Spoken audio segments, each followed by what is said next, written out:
Bem, então, boa noite a todos e todos. O pessoal vai chegando aí devagarinho. Nós teremos, então, hoje a nossa terceira aula sobre a LGPD e hoje, mais uma vez, com um recorte específico sobre a questão de crianças e adolescentes, enfim, a interação com a legislação dessa área, né? O ECA e, enfim, outras leis. E essa é uma atuação muito importante do Ministério Público, já tradicional, enfim. Eu tenho certeza que nós teremos aí um excelente diálogo com a professora Marina Meira. Eu coloquei o currículo da Marina e também, Marina, por favor, depois se apresente para nós. Agradeço aí a sua participação, um prazer estar te recebendo aqui. Esse curso é um curso que nós promovemos em parceria com a Data Privacy, e temos também o apoio da Emerge, da Assemperge, e também abrimos a possibilidade de participação para os nossos colegas do Paraná. É um prazer também recebê-los. As aulas elas ficam gravadas na intranet da associação, então, enfim, depois, se os colegas quiserem assistir novamente, consultar, esse material vai ficar armazenado lá. Também agradeço a presença de colegas, né, do Ministério Público aqui do Rio de Janeiro e dos nossos alunos da Escola de Direito da Associação do Ministério Público.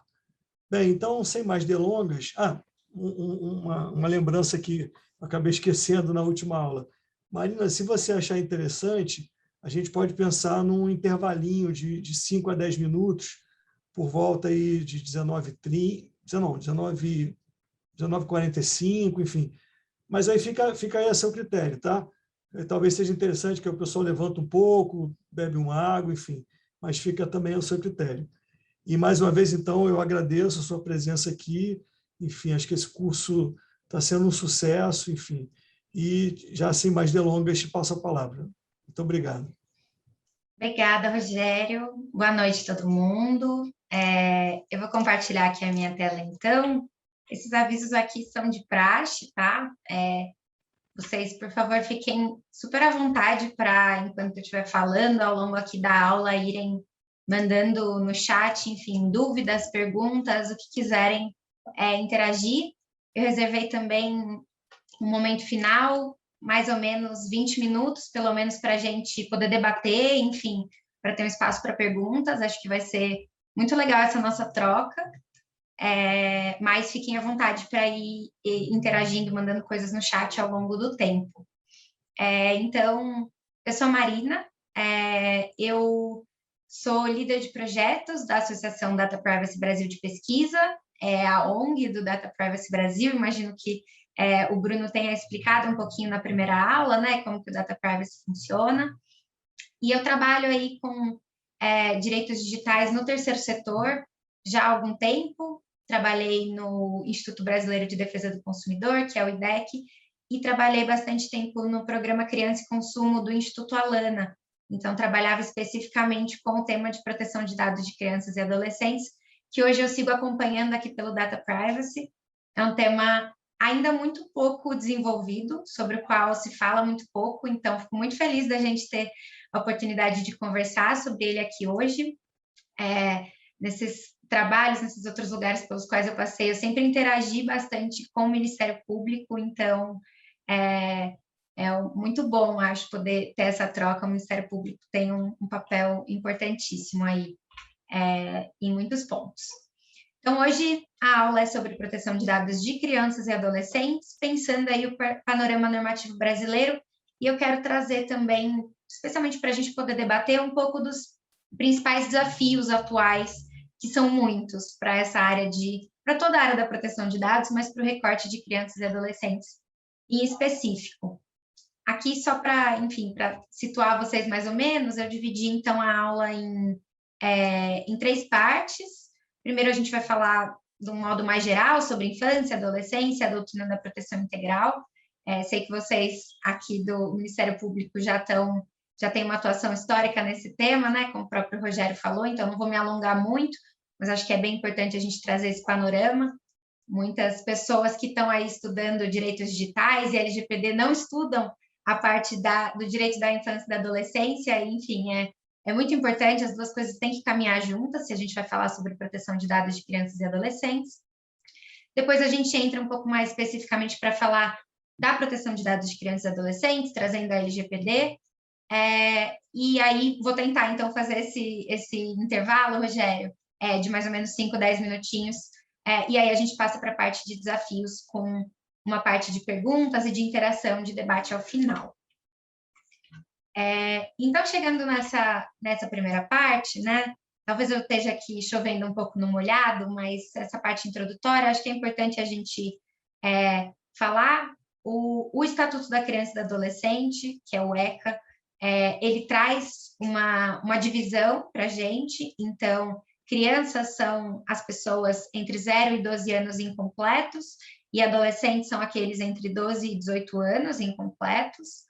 E eles está marcado na legislação, mas, enfim, está estudado na neurociência, na psicologia, numa série de outras ciências, que eles são pessoas em fase peculiar de desenvolvimento físico, psicológico, cognitivo e social. E isso, enfim, isso é atestado, mas isso é captado pela legislação, e isso vai marcar toda a disciplina, inclusive da proteção de dados de crianças e adolescentes. E, enfim, a proteção de dados de crianças e adolescentes, não só, mas todo o direito da criança e do adolescente, ele é marcado pela doutrina da proteção integral.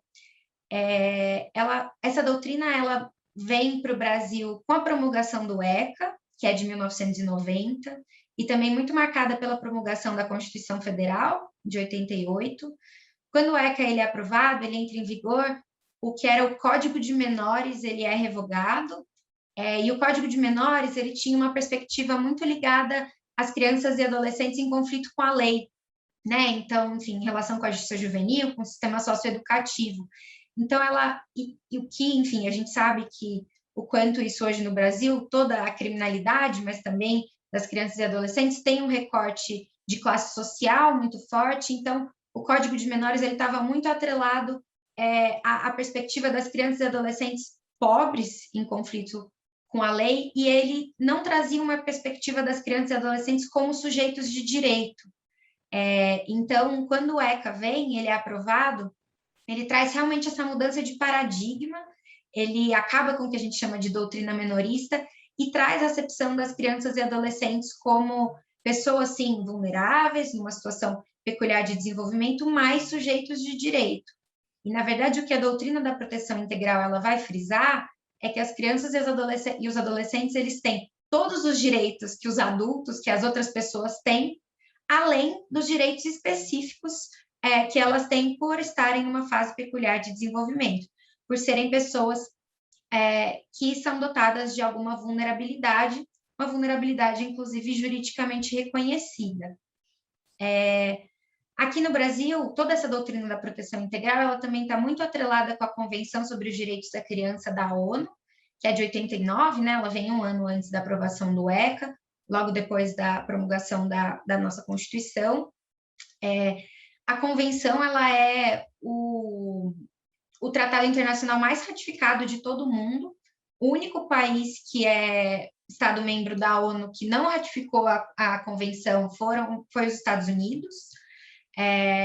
E, enfim, acho que hoje são 196 países, salvo engano, é realmente um dos tratados mais famosos por aí, e ele foi ratificado pelo Brasil em 1990. Então, apesar a gente sabe aí que os tratados internacionais, eles não têm tanta força no nosso ordenamento jurídico, enfim, apesar deles estarem reconhecidos, né, pela Constituição aí como fonte do nosso direito, mas esse é um marco bastante importante em toda a disciplina aí sobre infância e adolescência. Aqui, acho que dois principais dispositivos legais que é interessante a gente frisar, e sempre ter em mente quando a gente está pensando em qualquer disciplina sobre proteção da infância e da adolescência. Primeiro é o artigo 227 da Constituição, que vai dizer que é dever da família, da sociedade e do Estado assegurar à criança, ao adolescente e ao jovem. Depois, uma emenda constitucional de 2010 adiciona o jovem aí, mas ele diz que esse dever é garantir, então, com absoluta prioridade, o direito à vida, à saúde, à alimentação, à educação, lazer, profissionalização, cultura, dignidade, respeito e liberdade, convivência familiar e comunitária, além de colocá-los a salvo de toda forma de negligência, discriminação, exploração, violência, crueldade e opressão. Desse dispositivo, eu acho que o primeiro ponto que é muito importante da gente ter em mente, acho que ele vai acompanhar aqui tudo que eu quero tentar trazer para conversar com vocês hoje nessa aula, é, primeiro, a responsabilidade compartilhada que está aí colocada. Então, a Constituição ela é muito direta ao dizer que é o dever de proteção, enfim, de garantia dos direitos da infância e da adolescência é da família, da sociedade e do Estado. Ele não é só da família, como às vezes alguns discursos fazem parecer, não é só do Estado, é de toda a sociedade. E aqui, quando a gente diz toda a sociedade, a gente está incluindo mesmo escolas, empresas, enfim, todos os entes que vão, de alguma forma, se relacionar com crianças e adolescentes. E o artigo 227, ele traz também essa expressão, e é o único momento da Constituição em que essa expressão é usada, que é o da absoluta prioridade. Então, é uma expressão muito forte que deixa, enfim, muito clara que os direitos de crianças e adolescentes, quando houver, por algum motivo, alguma colisão com outros direitos, eles têm prioridade absoluta.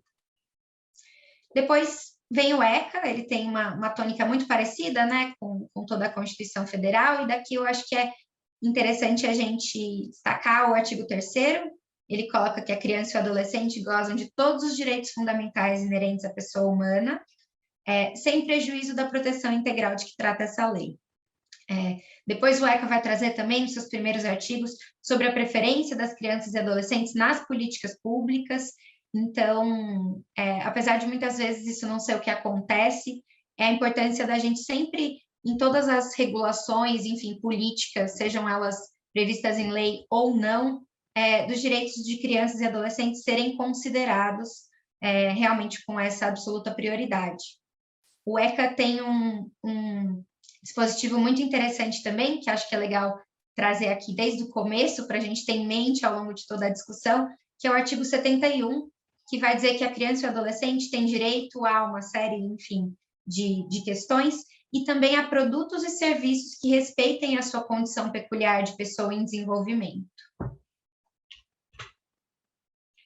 Passando aqui, o melhor interesse da criança e do adolescente é uma grande máxima aí em toda a disciplina da infância e da adolescência. Ele não está, é uma expressão que não está expressamente colocada nem na Constituição Federal, nem no ECA, mas ela está muito expressa na Convenção sobre os Direitos da Criança. E depois a gente vai ver também na LGPD, enfim, em alguns outros dispositivos. Mas o melhor interesse, aqui explicando em linhas gerais do que ele se trata, né? Tem um comentário geral do Comitê dos Direitos da Criança da ONU, e os comentários gerais, eles são quase que tratados, assim, não são tratados formalmente ditos, mas sobre que o Comitê sobre os Direitos da Criança da ONU faz em interpretação à Convenção sobre os Direitos da Criança. Então, ele pega determinadas passagens, determinados temas, muitas vezes tem um longo processo de consulta pública, com organizações, enfim, com especialistas interessados, mesmo com crianças e adolescentes, e ele faz interpretação sobre determinados dispositivos. Tem um comentário geral, que é o comentário geral 14, salvo engano, ele é de 2013, talvez, do Comitê dos Direitos da Criança, ele interpreta a expressão melhor interesse da criança. E aqui eu estou dizendo criança, porque na Convenção sobre os Direitos da Criança, ela considera, a ONU, na verdade, toda a linguagem da ONU considera a criança a pessoa entre 0 e 18 anos. Então, aqui abarca o que a gente chamaria de criança e de adolescente, tá? A ONU chama só de criança, mas a gente considera aqui criança e adolescente. Então, o melhor interesse da criança, ele vai dizer que é um conceito tripartite. Então, ele pode ser interpretado, como um direito substantivo, seria basicamente o direito da criança e do adolescente de ter os seus melhores interesses avaliados em todas as situações e de ter eles concretizados. Um princípio jurídico interpretativo. Então, a ideia de que se algum dispositivo legal, alguma política, enfim, alguma regra está em aberto, existem duas interpretações ou mais possíveis, sempre a interpretação que mais beneficia as crianças e os adolescentes, que beneficia o melhor interesse da criança e do adolescente, deve ser a escolhida, deve ser o caminho trilhado. E, por último, também deve ser uma regra de procedimento. Então, isso significa que qualquer tomada de decisão que diretamente diga respeito a uma criança ou um adolescente, ou que possa, de alguma forma, vir a ter algum impacto em direitos de crianças e adolescentes, deve considerar o melhor interesse dessas pessoas e deve ter uma justificativa que documenta que esse melhor interesse está sendo seguido. Isso é uma informação aí para a gente guardar, porque daqui a pouco, quando a gente estiver falando mais especificamente de proteção de dados, isso vai ser, a gente vai falar sobre isso. Enfim, então, como já disse, né, o melhor interesse ele não está expressamente colocado na Constituição Federal nem no ECA. Se a gente abrir e der um Ctrl F, não vai aparecer, mas, sem dúvidas, é uma máxima aí do direito brasileiro, não existem dúvidas quanto a isso. Como eu disse, os comentários gerais, enfim, eles trazem de modo mais geral interpretações sobre a Convenção sobre os Direitos da Criança, desdobramentos, e esse ano, no começo do ano, foi emitido o Comentário Geral 25, que é o Comentário Geral sobre os Direitos da Criança em relação ao ambiente digital. Foi um comentário geral super importante, ele teve um processo de quase 10 anos de consultas públicas, enfim, muitas discussões aí ao redor de todo mundo, e basicamente ele atestou algo que a gente já sabia, mas que é que os direitos da criança, eles também se aplicam ao ambiente digital. Então, né, em 89, quando a convenção foi promulgada, depois, mesmo em 1990, quando o ECA aqui foi aprovado no Brasil, o cenário tecnológico era extremamente diferente, né? A gente não tinha um acesso tão facilitado à internet, às tecnologias de modo geral, muito menos as crianças, talvez fosse algo muito mais restrito ainda aos aqueles computadores gigantescos e engenharias e etc. Então, não existem dispositivos específicos sobre a proteção das crianças no ambiente digital, nesses diplomas mais tradicionais, mas aí vem o Comentário Geral 25 e reconhece de forma direta que os direitos de toda criança devem ser respeitados, protegidos e cumpridos no ambiente digital. Também vai dizer aí que os Estados-partes devem assegurar que a legislação de proteção de dados respeite a privacidade e os dados pessoais das crianças em relação ao ambiente digital. Passando aqui, feito esse panorama mais geral, vamos começar a falar mais diretamente sobre proteção de dados pessoais de crianças e adolescentes.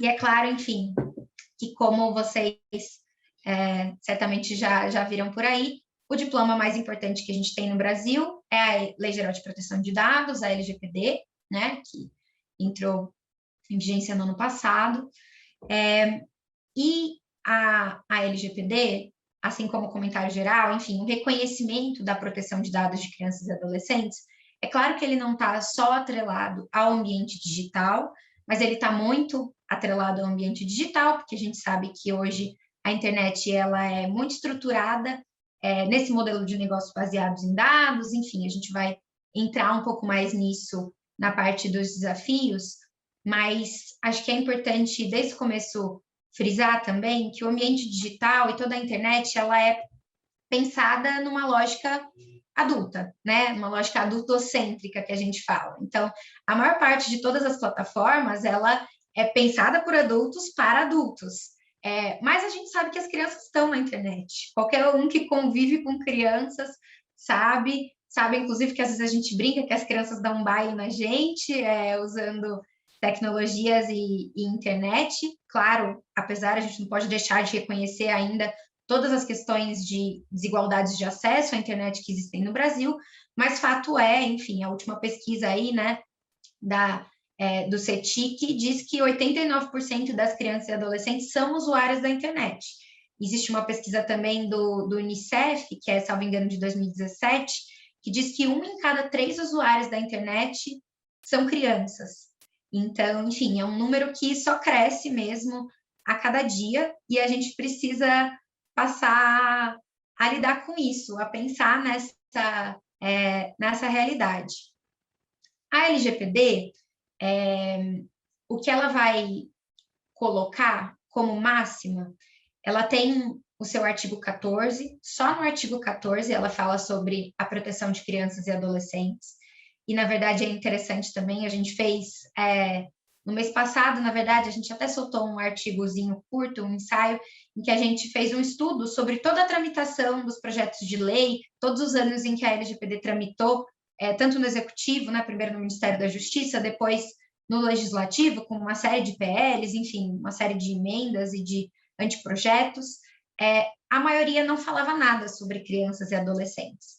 E, no final, quase nos 48 do segundo tempo, eles acabaram incluindo esse artigo 14, e que bom que ele foi incluído, porque, sem dúvidas, enfim, como a gente viu, toda a disciplina sobre infância e adolescência mostra a importância deles serem pensados de uma forma específica enquanto pessoas, em condição peculiar de desenvolvimento, mas fato é, e a gente vou tentar passar aqui com vocês por todo o artigo 14, parte a parte, ele é curto, tá? A gente vai dissecar ele todo, é que ele não dá todas as respostas para a gente.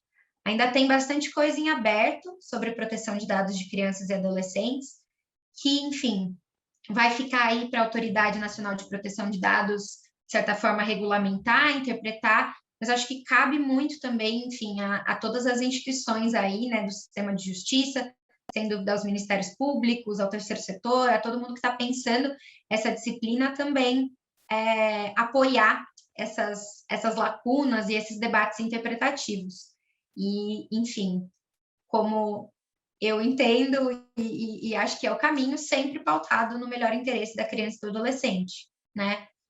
Então, começando aqui, entrando aqui, o artigo 14, ele vai trazer no caput a grande máxima sobre crianças e adolescentes, e aqui ele menciona expressamente a expressão, vai dizer que o tratamento de dados pessoais de crianças e de adolescentes deverá ser realizado em seu melhor interesse, nos termos deste artigo e da legislação pertinente. Ele não cita, mas a gente entende aqui que legislação pertinente é especialmente o ECA, não só, né? Existe uma série de outras, enfim, normas, vai ter marco legal da primeira infância, outras regulamentações, enfim, que vão ser específicas sobre crianças e adolescentes, mas, então, é importante pensar no melhor interesse como pressuposto para qualquer atividade que vai envolver o tratamento de dados de crianças e adolescentes. E aí, o melhor interesse naquelas 3 acepções, enfim, que a gente disse, né, tanto de direito substantivo, de princípio jurídico interpretativo e de regra procedimental. E aí, enfim, vamos dissecar aqui, então, o artigo 14. Uma coisa que é importante falar, o caput do artigo 14, quando ele fala sobre a regra do melhor interesse, ele menciona crianças e adolescentes, e o capítulo, a seção em que o artigo 14 está colocado, é o tratamento de dados de crianças e adolescentes. Mas todos os outros parágrafos, são 6 parágrafos do artigo 14, eles só vão falar especificamente sobre crianças. E aí, enfim, cabe aqui a gente ponderar se isso foi intencional por parte do legislador ou se isso precisa, de alguma forma, ser avaliado junto com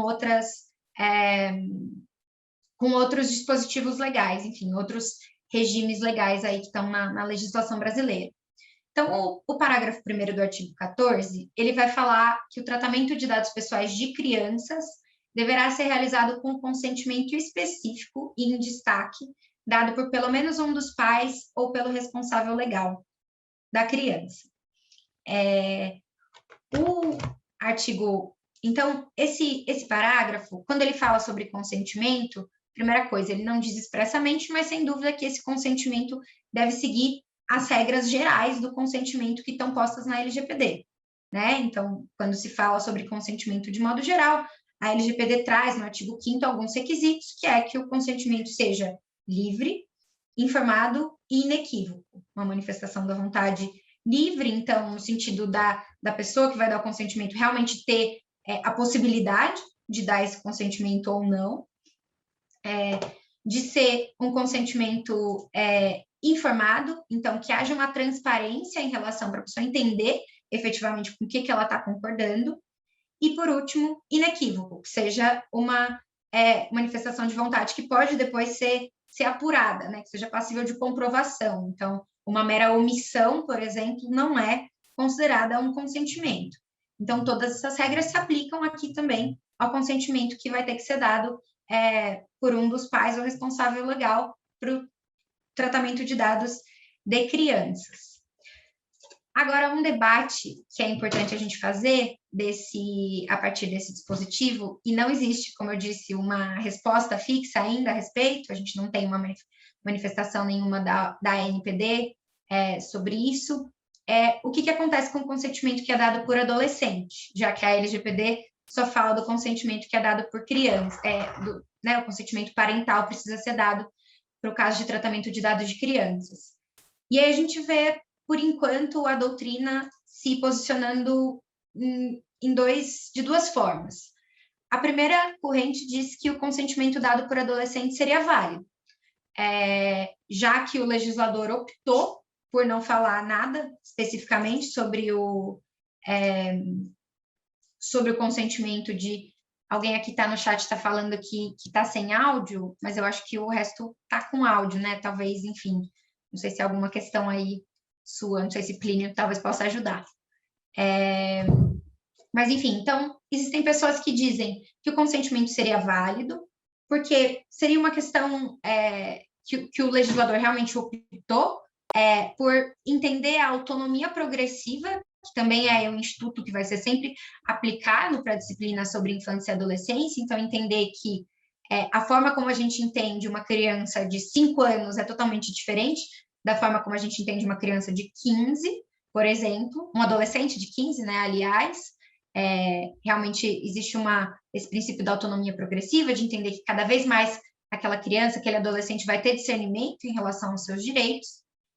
E existe uma outra corrente que diz que não, que, na verdade, apesar do legislador, da criação da LGPD ser omissa quanto ao consentimento que seria dado por adolescentes, a gente não pode esquecer do regime de capacidade civil que está no Código Civil, e esse regime vai, enfim, dizer que até os 16 anos a gente tem crianças e adolescentes que são totalmente incapazes, absolutamente incapazes, então elas não podem, por si só, dar a manifestação jurídica delas, o consentimento desses adolescentes, ele seria inválido por si só, então seria importante que o consentimento dos adolescentes entre 12 e 16 anos fosse dado pelas mães, pais, enfim, responsável legal, com o apoio do familiar, e o consentimento dos adolescentes entre 16 e 18 anos, como o Código Civil considera essas pessoas como não como absolutamente incapazes, aí existiria a possibilidade desse consentimento ser dado pelo adolescente com a assistência da mãe, do pai ou do responsável legal. É claro que, assim, isso precisaria ser regulamentado pela Autoridade Nacional de Proteção de Dados, porque existem alguns casos em que talvez o melhor interesse da criança e do adolescente pese aqui. Então, o pessoal costuma citar, por exemplo, às vezes na academia, se cita um debate de uma adolescente que quer pesquisar sobre métodos contraceptivos na internet, por exemplo, e ela não quer fazer isso com a mãe, com o pai, com o apoio dos familiares, enfim, ela quer só ter a possibilidade de fazer essa pesquisa sozinha. E realmente, talvez uma adolescente de 15 anos tenha autonomia para fazer isso. E então é algo que precisa ser realmente ponderado, assim, e a gente tem que aguardar para ver como que a Autoridade Nacional de Proteção de Dados vai regulamentar. Mas é um bom debate aí que dá um pano para manga, depois a gente pode conversar mais a respeito. Continuando aqui, então, os parágrafos da LGPD, o parágrafo 2º do artigo 14, ele vai dizer que no tratamento de dados de que trata o parágrafo 1º deste artigo, que é o que fala sobre consentimento parental, os controladores deverão manter pública a informação sobre todos os tipos de dados coletados, a forma de sua utilização e os procedimentos para exercício dos direitos a que se refere o artigo 18 dessa lei. O artigo 18 dessa lei é o artigo que vai falar sobre direitos dos titulares, de modo geral, E, enfim, esse dispositivo, ele não gera tantos debates, mas ele é importante porque ele deixa claro que, independentemente do tratamento de dados ser feito, do consentimento, por exemplo, ser dado pela mãe, pelo pai, existem todos os outros direitos dos titulares se aplicam também aos dados pessoais de crianças e adolescentes. Em seguida, o parágrafo 3º vai dizer que poderão ser coletados dados pessoais de crianças. De novo, percebam que aqui, né, todos os parágrafos só falam de criança. Sem o consentimento a que se refere o parágrafo 1º desse artigo, quando a coleta for necessária para contatar os pais ou o responsável legal, utilizados uma única vez e sem armazenamento, ou para sua proteção, e em nenhum caso poderão ser repassados a terceiros sem o consentimento de que trata o parágrafo 1º desse artigo. Isso é importante. Esse parágrafo, ele reforça, enfim, a possibilidade de existirem outras bases legais para o tratamento de dados de crianças e adolescentes, que não só o do consentimento. A gente vai falar já mais especificamente sobre bases legais. Enfim, e também reforça aqui a importância da proteção de crianças e adolescentes sempre, inclusive no tratamento de seus dados. O parágrafo 4º do artigo 14, em seguida ele vai falar que os controladores não deverão condicionar a participação dos titulares de que trata o parágrafo 1º deste artigo, as crianças, em jogos, aplicações de internet ou outras atividades ao fornecimento de informações pessoais além das estritamente necessárias à atividade. Esse parágrafo, ele é muito importante para pensar sobre crianças e adolescentes no ambiente digital. Quando a gente pensa hoje que a internet, ela gira muito em torno do modelo de negócios baseados em dados, a gente já entra mais um pouco nisso, mas basicamente a internet hoje ela é toda feita para coletar o máximo de dados possíveis sobre todas as pessoas que acessam a internet, inclusive de crianças e adolescentes. O parágrafo 4º, quando ele traz essa regra diferenciada aqui para crianças e adolescentes, ele não está só reforçando o princípio da necessidade, que está aí, né? Eu coloquei aí o princípio especificamente, mas ele deixa esse princípio mais rígido. Por quê? A gente sabe, é um princípio geral da LGPD, essa limitação do tratamento de dados ao mínimo necessário para a realização das finalidades.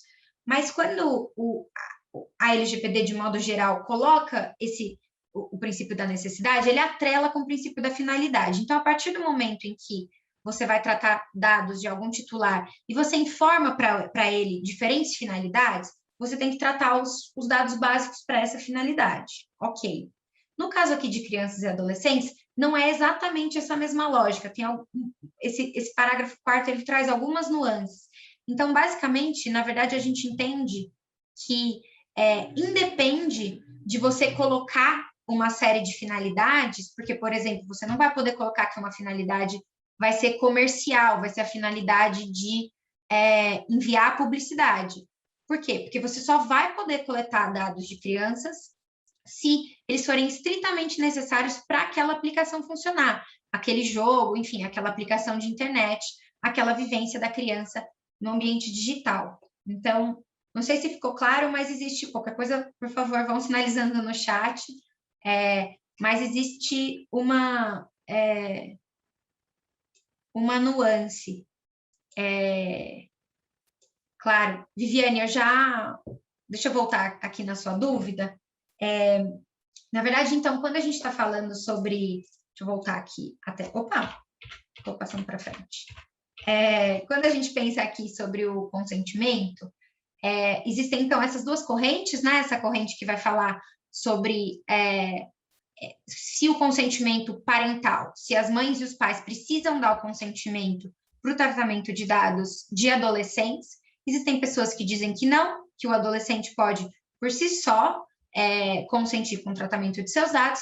Existe essa outra corrente que vai dizer que não, que os adolescentes precisam da assistência das mães e pais, especialmente os absolutamente incapazes, então até os 16 anos. Esse exemplo que eu dei, ele basicamente traz alguma complexidade, digamos, especialmente ao que coloca essa segunda corrente. Por quê?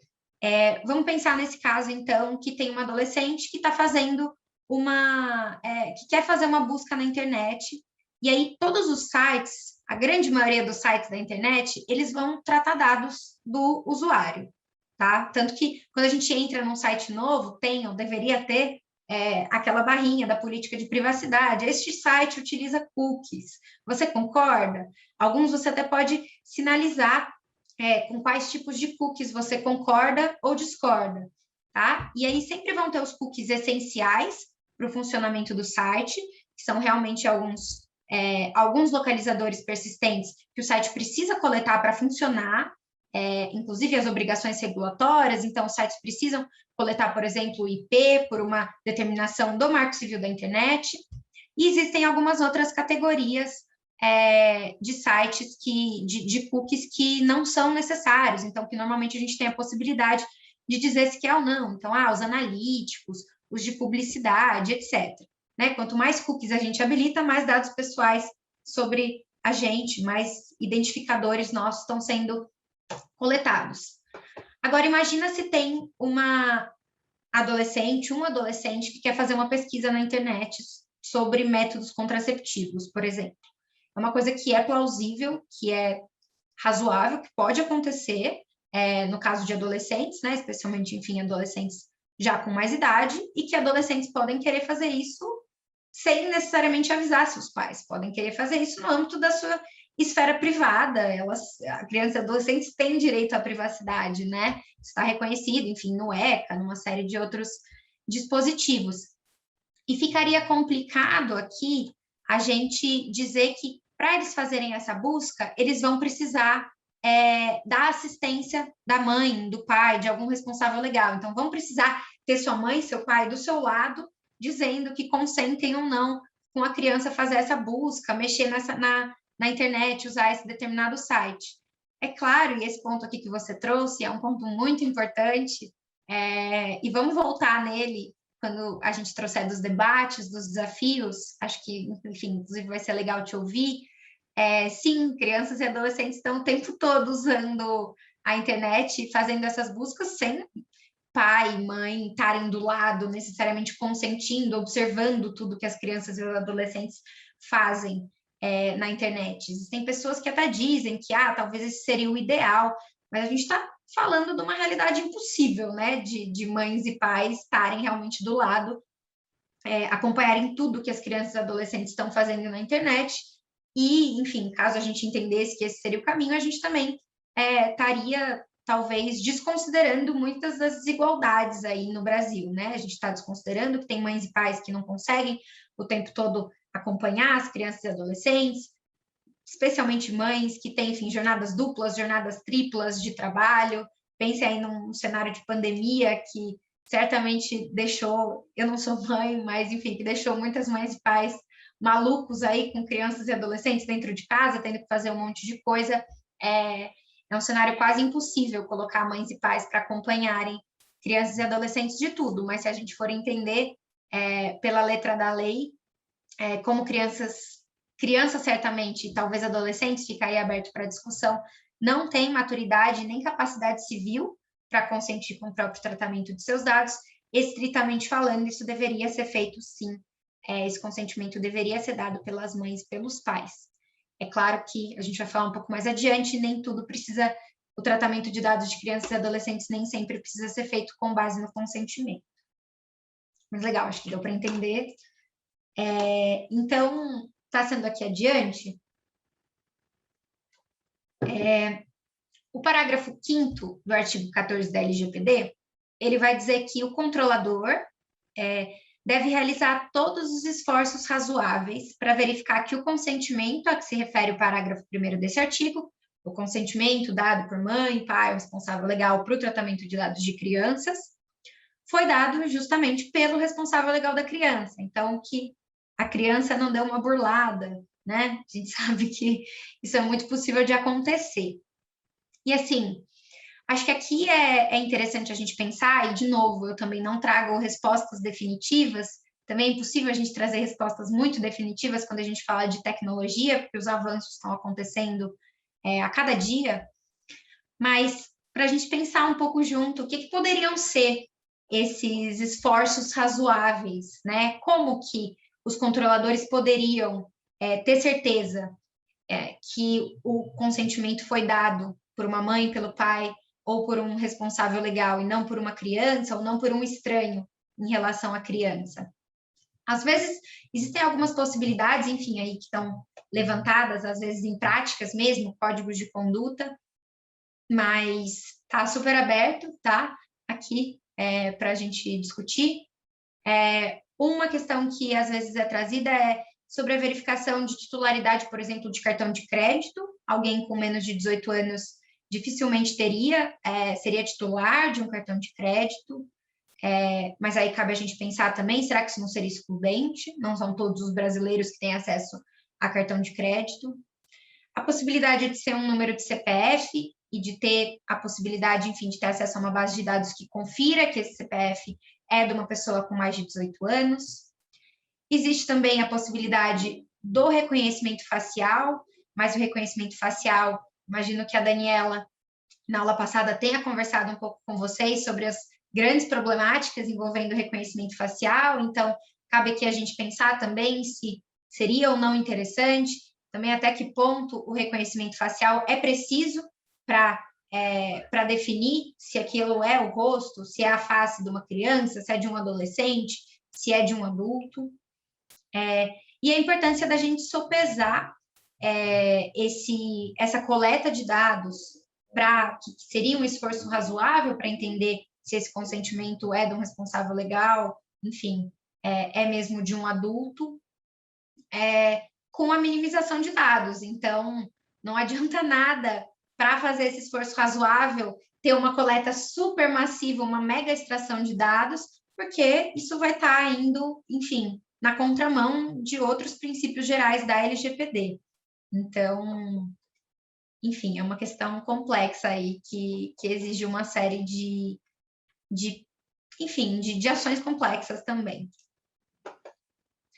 Por último, o último parágrafo do artigo 6º, ele vai dizer que as informações sobre o tratamento de dados referidas neste artigo deverão ser fornecidas de maneira simples, clara e acessível, consideradas as características físico-motoras, perceptivas, sensoriais, intelectuais e mentais do usuário, com o uso de recursos audiovisuais quando adequado, de forma a proporcionar a informação necessária aos pais ou ao responsável legal e adequado ao entendimento da criança.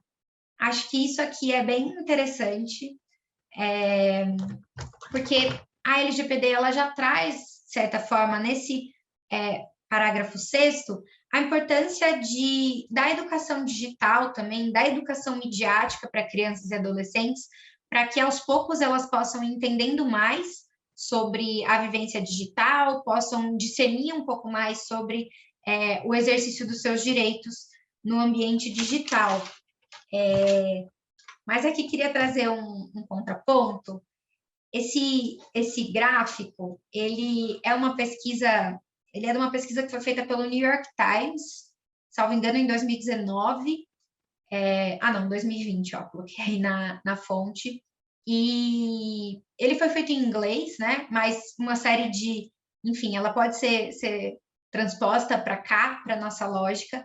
E eles analisaram termos de uso e políticas de privacidade de uma série de serviços, para entender se elas eram ou não compreensíveis à maior parte das pessoas.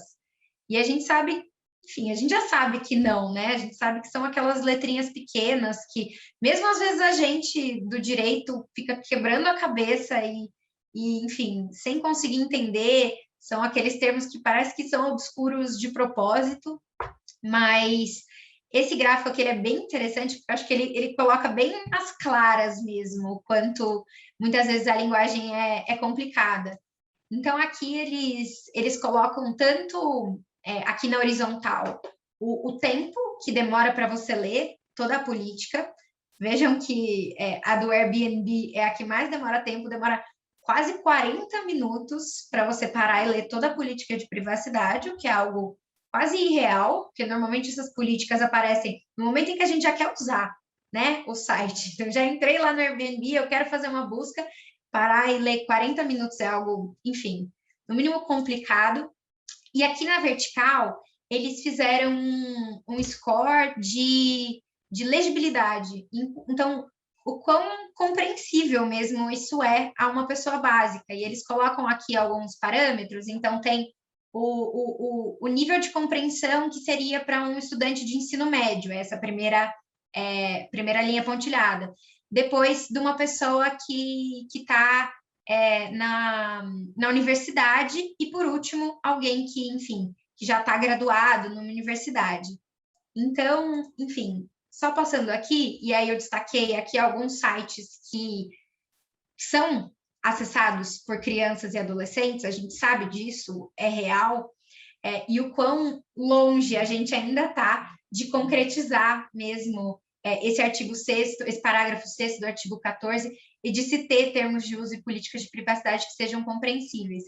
Então, veja que eles colocam aqui alguns parâmetros, né, para a gente entender. Então, por exemplo, tem aqui o Harry Potter e a Câmara Secreta, que, enfim, que é um livro que crianças, enfim, talvez, mas adolescentes conseguem ler, já tem um parâmetro, mas olha como está tudo longe ainda aqui do Harry Potter. Então, a Amazon, Netflix, Snapchat, que agora já deve ser cringe aí, mas o Walt Disney, que são serviços muito utilizados por crianças e adolescentes, como eles ainda estão longe, como talvez eles não sejam nem compreensíveis aos seus termos de uso, suas políticas de privacidade, mesmo a adultos. Quem dirá a crianças e adolescentes? Então, enfim, só trazendo isso aqui para a gente refletir um pouco sobre como muito da LGPD ainda está num horizonte quase que utópico.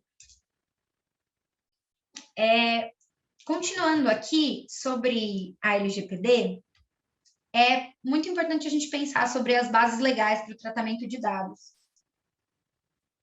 de crianças e adolescentes. Então, por que o artigo 14 só fala diretamente do consentimento? Isso significa que quando qualquer dado de criança e adolescente for tratado, eu preciso ter o consentimento da mãe, do pai ou do responsável?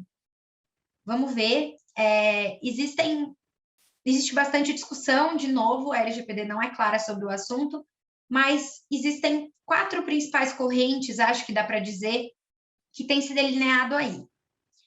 A primeira delas, eu já vou dizer desde o começo, eu acredito que ela é totalmente irreal, tá? Acho que, ela é impossível de ser concretizada na prática, mas preciso trazer aqui, acho que cabe trazer aqui para a gente discutir. E, na verdade, ela também, mesmo hoje, as pessoas que estavam defendendo ela, especialmente na academia, já estão abandonando essa corrente por perceber que, na prática, ela é praticamente impossível.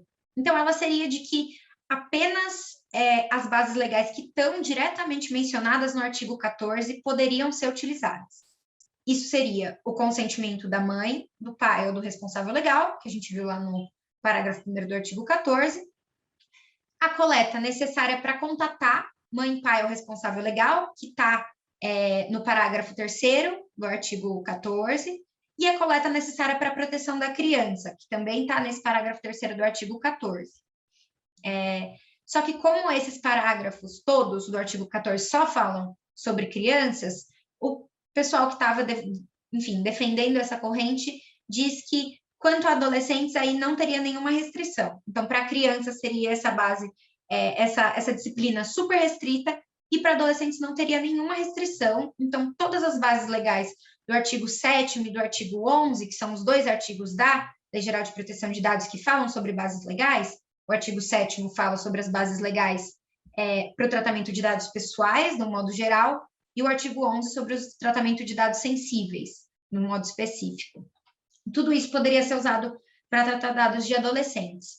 E por que eu digo que eu acho que na prática isso é impossível? Porque quando você só considera essas 3 bases, então, para tratar dados de crianças, o consentimento, o contato da mãe, do pai ou do responsável legal e a proteção da criança, você desconsidera algumas bases legais que, inclusive, são essenciais para a consecução do melhor interesse da criança e do adolescente, que é lá, de novo, a máxima, o pressuposto mínimo do artigo 14. Então, por exemplo, você não poderia tratar dados de crianças e adolescentes para fins de políticas públicas que envolvem crianças e adolescentes, porque essa é uma base legal que está lá no artigo 7º, também está repetida no artigo 11. A gente sabe que, enfim, políticas públicas como educação, enfim, assistência social, uma série de políticas públicas, elas vêm para a concepção do melhor interesse da criança e do adolescente. Então, essa corrente aqui, esse caminho de restrição máxima das bases legais, ele me parece um pouco irreal e mesmo contraditório com o próprio melhor interesse que está no caput do artigo 14. Aí existe, eu estou indo do mais restritivo para o menos restritivo, existe uma segunda corrente que ela entende que dados pessoais de crianças e adolescentes devem ser equiparados a dados pessoais sensíveis. Acho que vocês já viram, né, nas aulas passadas, um pouco sobre dados pessoais sensíveis, mas, basicamente, enfim, para não me alongar aqui, muito dados pessoais sensíveis são aqueles, enfim, eles estão previstos expressamente, estão definidos na lei e existe lá um rol que vai dizer o que são dados pessoais sensíveis, mas, basicamente, são dados pessoais que podem gerar algum tipo de discriminação para o seu titular. Então, vai englobar, enfim, filiação a sindicato, dado de origem étnica, racial, dado relativo à vida sexual, religião.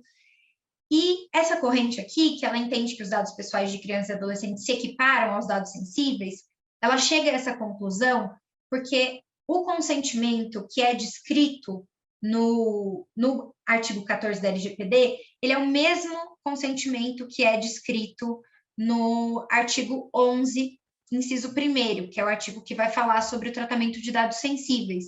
Então, é um consentimento específico e destacado, né? É um consentimento que precisa ser dado especificamente para esse tratamento de dados e de forma destacada. Então, não pode ser um contrato que você concorda com uma série de coisas, inclusive com o tratamento de dados sensíveis. Precisa ter um tratamento diferenciado. E essa corrente chega a essa conclusão, enfim, defende essa linha também, por entender que existe uma vulnerabilidade presumida da criança e do adolescente, então, que pelo fato deles ainda não terem total discernimento sobre o tratamento de seus dados pessoais, o que esse tratamento pode envolver, eles merecem uma proteção específica e esse tratamento de dados pode acabar gerando uma discriminação no futuro. Então, seria uma interpretação expansiva do conceito de dados sensíveis, assim, digamos, e, consequentemente, as bases legais para tratar dados de crianças e adolescentes seriam só aquelas do artigo 11 da LGPD.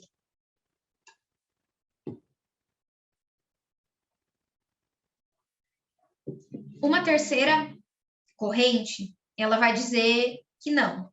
Ela vai falar, calma, crianças e adolescentes, o rol de dados sensíveis na LGPD não menciona crianças e adolescentes, e ok, eles são pessoas que têm uma vulnerabilidade presumida pelo próprio ordenamento jurídico, que estão numa situação peculiar de desenvolvimento, mas eles precisam... existe uma diferenciação, até porque a gente quer tratar os dados sensíveis de crianças e adolescentes com maior cuidado. Então, a LGPD, a partir do momento em que ela não diz especificamente que dados de crianças e adolescentes só podem ser tratados conforme dados sensíveis, ela abre a possibilidade para outras bases legais, para todas as bases legais serem aplicadas. Mas essa corrente entende que tem algumas bases legais que estão previstas no artigo 7º, que são essas bases legais mais genéricas para o tratamento de dados pessoais, que elas seriam incompatíveis com o melhor interesse da criança e do adolescente. Seriam o legítimo interesse do controlador e a proteção do crédito. E por que essa corrente entende essa incompatibilidade? Pelo próprio nome, na verdade, pela própria definição dessas bases legais. Então, o legítimo interesse do controlador vai privilegiar o interesse do controlador, e não o da criança e do adolescente, não o melhor interesse da criança e do adolescente. É uma base de dados, o legítimo interesse ela é uma base mais geral, enfim, que acaba, claro, ela tem que ser, para ela ser utilizada, precisa ser feito um sopesamento por parte do controlador, enfim, do agente de tratamento, mas ela abriria margem para muita arbitrariedade. Então, existem algumas, inclusive a GDPR, por exemplo, que é o Regulamento Europeu de Proteção de Dados, ele proíbe o legítimo interesse. Ele diz que para tratar dados de crianças e adolescentes ele não se aplica. E aí, de forma parecida, a proteção do crédito, que também é uma base legal que vai privilegiar os agentes financeiros, ela estaria privilegiando os interesses dos agentes financeiros e não das crianças e dos adolescentes. Por isso, ela seria incompatível com a regra do melhor interesse e não poderia ser aplicável ao tratamento de dados de crianças e adolescentes. Se não estiver ficando claro, gente, qualquer coisa vocês sinalizam, tá? E, enfim, existe essa última corrente que ela vai dizer que não tem nenhuma restrição, a LGPD ela não colocou expressamente, o legislador não trouxe nenhuma restrição para o tratamento de dados de crianças e adolescentes, então qualquer base legal pode ser utilizada sem restrições, tanto as bases legais que estão previstas no artigo 7º, quanto aquelas que estão previstas no artigo 11. No caso, todas que estão previstas no artigo 11 estão previstas no artigo 7º, né? Mas para dizer que não haveria nenhuma restrição. Para a gente fechar essa primeira parte da aula e já passar para o intervalinho, queria trazer aqui, bom, na verdade a gente até agora só falou sobre debates interpretativos, né, a respeito da LGPD, como eu disse no começo, a gente ainda não tem posicionamentos firmados e existem poucas certezas mesmo sobre a interpretação do artigo 14, mas existem alguns outros que são bastante importantes para pensar o tratamento de dados de crianças e adolescentes. Então, o primeiro deles que eu trouxe para a gente conversar a respeito é se existiria obrigatoriedade da elaboração de um relatório de impacto à proteção de dados pessoais sempre que houver o tratamento de dados de crianças e adolescentes. O relatório de impacto à proteção de dados, ele é um mecanismo de accountability, né? Ele é um mecanismo que está previsto na LGPD, ele está definido no artigo 5º da LGPD, nos incisos do artigo 5º, como uma documentação que contém a descrição dos processos de tratamento de dados pessoais que podem gerar riscos às liberdades civis e aos direitos fundamentais, bem como medidas, salvaguardas e mecanismos de mitigação desses riscos. Então, basicamente, ela é uma documentação que deve ser elaborada pelo controlador de dados, que vai, preferencialmente, antes desse tratamento de dados acontecer, tentar entender quais riscos aos titulares de dados esse tratamento pode trazer. Então, impactos à privacidade, à discriminação, à segurança, a outros direitos, e vai já, nessa documentação, prever medidas para tentar, ao máximo, mitigar esses riscos. É claro que todo tratamento de dados sempre vai trazer riscos, né? Enfim, acho que essa é uma conclusão inevitável, mas ele tenta, esse mecanismo ele serve para tentar mitigar ao máximo esses riscos. E na LGPD não está dito quando o relatório de impacto ele deve ser feito, quando ele é obrigatório. O relatório de impacto, inclusive, está sendo objeto de consulta pública, enfim, de normatização pela ANPD, então logo, nos próximos meses, imagino, a gente deve ter aí algum posicionamento da autoridade que explicita quando o relatório deve ou não ser elaborado, mas a gente se inspira muito pela GDPR, e a GDPR ela vai dizer que o relatório de impacto ele precisa ser feito sempre que houver alto risco no tratamento de dados. E aqui, considerando a condição peculiar de desenvolvimento, enfim, da criança e do adolescente, é possível argumentar que qualquer atividade de tratamento de dados de crianças e de adolescentes é uma atividade de tratamento de alto risco, e que, por isso, seria obrigatório a produção do relatório de impacto. Inclusive, trouxe aqui o comentário geral 25, que é esse comentário que eu mencionei, que foi, enfim, aprovado no começo desse ano, do Comitê dos Direitos da Criança da ONU, que fala sobre as crianças no ambiente digital, ele vai dizer que os Estados-partes devem exigir que o setor empresarial realize a devida diligência dos direitos da criança, em particular para realizar avaliações de impacto dos direitos da criança e divulgá-las ao público, com especial atenção aos impactos diferenciados e às vezes severos do ambiente digital sobre as crianças. Eles devem tomar medidas apropriadas para prevenir, monitorar, investigar e punir os abusos dos direitos da criança por parte das empresas. Inclusive, retomando um pouco, quando a gente pensa o melhor interesse, né, a definição do melhor interesse, uma das acepções, dos desdobramentos do melhor interesse é que ele serve como regra de procedimento. Então, ele deve ser utilizado para pautar qualquer decisão e para documentar a tomada de decisões para que elas efetivamente garantam o melhor interesse da criança e do adolescente.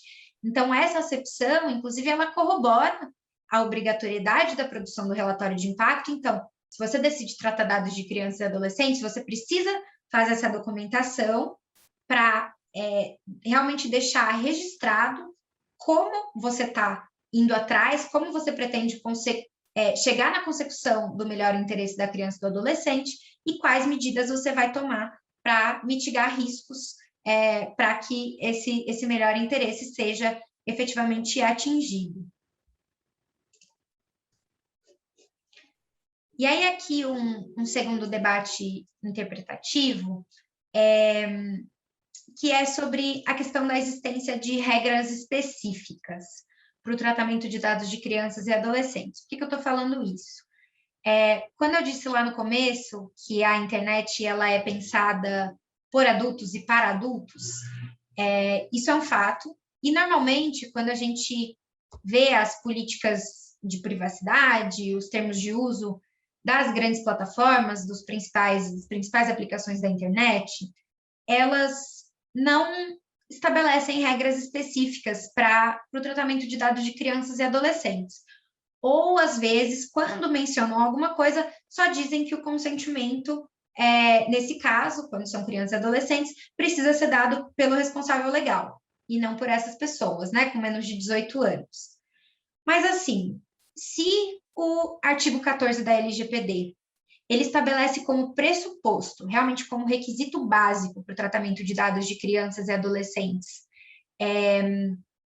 o melhor interesse da criança e do adolescente, é claro que esse melhor interesse, ele não precisa ser, não existe tanta rigidez para que esse melhor interesse seja seguido quando vão ser tratados dados de adultos. Aí, é óbvio que existem uma série de regras, mas são regras diferenciadas. Então, será que sites, aplicações da internet, que são acessadas por crianças, adolescentes e adultos, será que não precisavam ser previstas regras específicas para crianças e adolescentes? Então, se está detectado que é uma criança ou um adolescente usando, por exemplo, o Facebook, o Instagram, qualquer outra rede social, qualquer outro site, será que os dados dessas pessoas não precisavam ser tratados de uma forma diferenciada em relação aos dados de adultos? A resposta até parece um pouco óbvia, assim, acho que é meio certo que sim, né? Pela regra do melhor interesse, mas isso normalmente não é feito. Então, acho que esse é um ponto aqui para a gente debater quando a gente pensar sobre os principais desafios. E agora, realmente, para fechar esse primeiro bloco, a gente já para, aí acho que a gente pode tirar uns 5 minutinhos para levantar um pouco, trazer a ideia, a gente encerrei aí um panorama mais geral sobre a LGPD, se tiverem dúvidas podem colocar, depois do intervalo a gente trata delas, mas sobre outras experiências regulatórias interessantes que têm surgido, específicas sobre proteção de dados de crianças e adolescentes, ou sobre crianças e adolescentes na internet. A principal delas, para ser destacada aqui, sem dúvidas, e que acho que deve passar a ser um parâmetro aí para o Brasil, para a gente realmente olhar com muita calma e carinho como direito comparado, é o Age Appropriate Design Code, ou que eles chamam de Children's Code. É um código da ICO, que é a Autoridade de Proteção de Dados do Reino Unido. É um código que é feito com base na GDPR. Ele foi aprovado em 2020 e passou enfim, teve aí 12 meses de janela mesmo para todos os atores do ecossistema lá local se adaptarem às regras do código, e ele traz uma série de regras específicas para o tratamento de dados de crianças e adolescentes sobre a vivência de crianças e adolescentes na internet. Por exemplo, ele vai colocar que se você trata dados de crianças e adolescentes, você precisa fazer um relatório de impacto à proteção de dados, na verdade, um Data Protection Impact Assessment, que é o relatório de impacto da GDPR, né? Seria o instrumento paralelo. Ele vai trazer outras regras específicas, enfim, do tipo, quando você estiver tratando dados de crianças e adolescentes, quando tiver lá uma aplicação que vai ser usada por crianças e adolescentes, a coleta de dados de geolocalização, ela precisa estar, por padrão, desligada. Ela só pode ser ligada se você efetivamente optar por ela ser ligada. Enfim, traz realmente uma série de regras específicas, muito interessantes, e eu acho que o principal pulo do gato, aqui, o diferencial desse código de design, é que ele vai dizer que as regras dele precisam ser seguidas mesmo nos casos em que, não só nos casos em que aquele site, aquela aplicação, aquele produto é direcionado para crianças e adolescentes. Então, porque o que acontece? O COPPA, por exemplo, que é a legislação dos Estados Unidos, ela diz que as regras dela só têm que ser seguidas quando são feitos produtos e serviços especificamente para crianças e adolescentes. E aí, hoje, a maior parte das plataformas vai dizer que só é voltada para adultos. Então, a partir do momento em que elas dizem que elas são só para adultos, elas se isentam de seguir regras específicas para a proteção de crianças e adolescentes. Esse código, ele fala, não, você pode dizer que seu serviço é só para adulto, não tem problema, mas se existe a probabilidade de uma criança ou de um adolescente utilizar o seu serviço, você precisa seguir as nossas regras. Então, acho que esse é o principal diferencial. Existem algumas outras movimentações também, que são um pouco menos paradigmáticas, mas são igualmente interessantes. Então, da CNIL, que é a Autoridade de Proteção de Dados da França, na Holanda também, que é esse código aqui, não vou nem me atrever a falar o holandês, e existe também um documento interessante, que não tem uma imagem aqui, mas que é da DPC, que é a Autoridade de Proteção de Dados irlandesa. Todos específicos sobre crianças e adolescentes. Acho que a gente pode parar 5 minutinhos, voltar podemos, Rogério, voltar às 7h45? Perfeito. Tá bom. Tá. Então, tá certo. Então, a gente volta em 5 minutos. Podemos voltar? Ok. Bom, vamos voltando aqui, para sobrar tempo para a gente conversar. Enfim, aí eu vou falar aqui um pouco para a gente encerrar sobre 2 principais desafios para a real efetivação da proteção de dados de crianças e adolescentes. São muitos, mas acho que tem 2 principais, e o primeiro que eu queria falar sobre é as tecnologias persuasivas, perfilamento e a publicidade direcionada. Que é basicamente o quê? Basicamente a forma como a internet está estruturada hoje. Então, hoje, a internet está estruturada a partir da lógica da economia da atenção, né? A gente chama de economia da atenção, que são os modelos de negócio baseados em dados, enfim, que vão ter aí seus nomes específicos, então, capitalismo de vigilância e etc. Esse modelo de negócios, ele começa no começo dos anos 2000, né?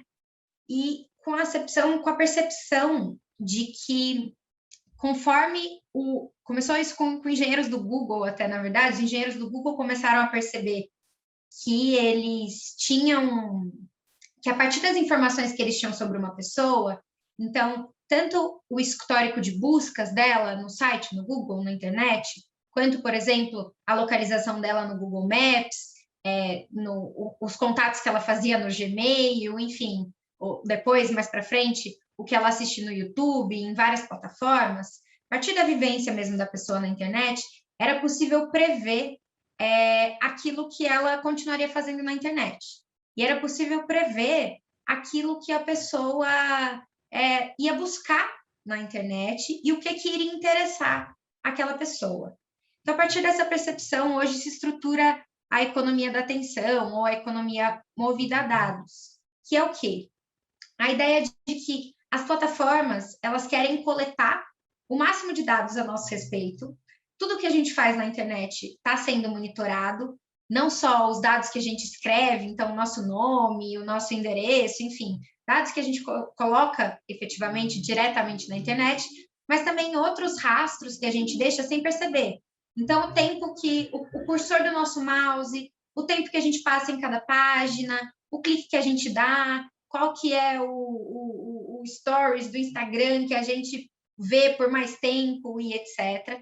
Tudo isso, hoje, todas essas informações são utilizadas para criar um perfil de cada usuário ou de cada grupo de usuários, né? A gente fala isso, mas o Google, por exemplo, ele não está tão interessado em saber quem é a Marina, o que eu estou buscando e etc. Ele está interessado em me juntar no meio de uma série de pessoas parecidas comigo, que têm interesses parecidos comigo.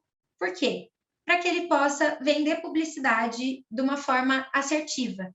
Então, para que ele possa me vender publicidade direcionada ou publicidade microsegmentada, enfim, de uma forma assertiva. Por isso que quando a gente acessa plataforma, você acabou de buscar, não sei, samambaia no Google, está querendo comprar uma planta, vai começar a aparecer numa série de plataformas anúncios de plantas e etc. Não é mágica, não é, meu microfone está aberto, estão me ouvindo e etc. Pode ser isso também, mas é assim que se estrutura a lógica da economia de atenção. Então, basicamente, a partir dos interesses de cada usuário, tudo que aparece para nós nas redes vai ser moldado justamente para que as pessoas passem o máximo de tempo utilizando as plataformas, deem mais dados pessoais sobre si, né, para que as empresas saibam mais sobre a gente e para que elas possam nos vender publicidade de forma mais certeira.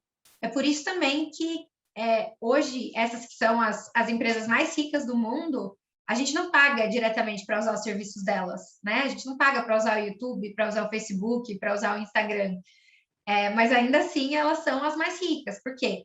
Porque elas vendem o espaço de publicidade por muito dinheiro. Porque se você vai anunciar no Google, você vai pedir para o seu anúncio chegar para, enfim, pessoas com esse gosto específico, XPTO, para que você tenha mais chances de vender. Então, em linhas gerais, assim, sendo breve, é assim que funciona a economia da atenção. É assim que funcionam os modelos de negócio baseados em dados. Eles vão usar aí de uma série de artimanhas para manter a gente pelo máximo de tempo nas plataformas. Inclusive, é uma grande artimanha para isso, mostrar, né, no nosso feed, enfim, nas páginas da internet, conteúdos pelos quais a gente se interessa.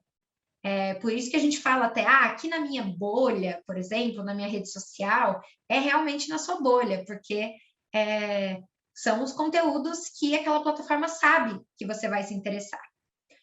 E assim, esse modelo de negócio, essa forma como tudo é construído na internet, traz uma série de questionamentos éticos, né, para a gente de um modo geral. Mas queria aqui convidar vocês para a gente debater e pensar especificamente esses efeitos para as crianças e adolescentes, que são pessoas em peculiar desenvolvimento e etc. Então, o primeiro ponto é, as crianças e adolescentes passam hoje muito tempo na frente das telas. É claro que existem outras questões sobre o uso de telas, sobre vícios mesmo, a luz e etc., que tem que ser consideradas aí, mas essa lógica das plataformas, então, por exemplo, o vídeo do YouTube que você acaba um e em seguida ele já começa outro. O feed do TikTok, não sei se alguém aí já usou o TikTok, eu não tenho idade para usar o TikTok, mas eu já usei como experiência antropológica muitas vezes, já que trabalho com isso. O feed do TikTok é uma loucura. Você acaba um vídeo, já começa outro em seguida, ele já vem, você não precisa nem clicar em nada. Assim, isso tudo faz parte de um design persuasivo para que a pessoa passe o máximo de tempo na plataforma. E se às vezes a gente fica preso nesse vórtice das redes sociais, a gente adultos que eu estou dizendo, e fica muito tempo nas plataformas, é muito mais difícil para as crianças e adolescentes terem o discernimento e falar, não, pera, talvez isso aqui esteja excessivo, estou usando por tempo demais a plataforma, etc. E também não é sempre, é injusto, e vai mesmo contra a lógica da Constituição, a gente colocar toda a responsabilidade nas mães e pais, né? Dizer, as mães e pais que têm que regular o tempo de tela das crianças e adolescentes, é claro que até certo ponto, sim, eles têm esse dever, mas a gente não pode colocar aí toda a responsabilidade só nas mães e pais, a gente sabe que tem uma série de questões envolvidas, como esse design persuasivo aqui, que estrutura a lógica básica das plataformas. Então, trouxe esses gráficos aqui para a gente ver um pouco e entender a situação do uso de telas hoje, de smartphones, né, especificamente por crianças e adolescentes. Então, essa é uma pesquisa, ela não é uma pesquisa, ela é uma pesquisa de abrangência nacional, mas ela não é tão grande como, por exemplo, a TIC Kids Online, que é a do CETIC, do Comitê Gestor da Internet, mas ela é uma pesquisa que indica aqui o aumento do tempo de tela. Então, vejam que crianças entre 0 e 3 anos, não é nada, né? Crianças praticamente quase recém-nascidas, tem aí, a maior parte delas passa aproximadamente 1 hora por dia, já na frente de smartphones. E esse número só vai crescendo, né? Quando a gente chega aqui em 10 e 12 anos, a gente tem 37% das crianças que passam 4 horas ou mais por dia na frente do celular. E aqui, o que eu acho que é interessante também a gente falar, já falei um pouquinho, mas é desconstruir a visão que a gente tem de crianças e adolescentes como nativos digitais, né? Existe aí essa expressão que acabou pegando um pouco, mas que na verdade ela é muito falha. Porque, ok, sim, as atuais gerações de crianças e adolescentes, elas crescem no mundo de internet, como gerações antigas mais velhas não fizeram. É outro crescimento, outra lógica.